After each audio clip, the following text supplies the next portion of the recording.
স্বামীর অনৈতিক কাজে রাজি না হয়ে নিজের জীবনকে উৎসর্গ করলেন ময়না নামের এক গৃহবধূ। শনিবার সকালে নিজ বাসা থেকে মরদেহ উদ্ধার করে পুলিশ। এই হৃদয় বিদারক ঘটনাটি ঘটেছে বরিশালের পলাশপুরে। আমারও পাশের ঘরে একটা বাড়াতে আছে, তাকে বোলান দেখতেছে, কাকে তুই তারে বোলান দে। আমি বাইরেছি আর সে দরজা লাগাই দিস পর আমি দরজা টাকাটাকি করি, কিন্তু সে খুলে না। তারপর একটু কান্দনের শব্দ পাইছি, তারপর আর কিছুই পাইনি।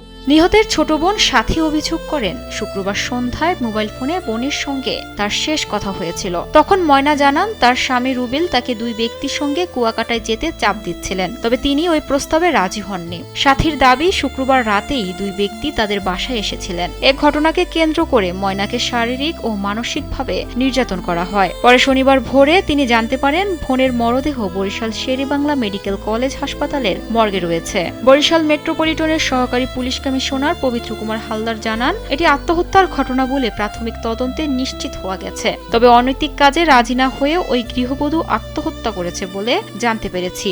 বিষয়টি তদন্ত শেষে নিশ্চিতভাবে জানানো হবে বলেও জানান তিনি। প্রাথমিকভাবে ধারণা করা হচ্ছে পারিবারিক কলহের জেরে এই সুইসাইডের ঘটনা ঘটতে পারে।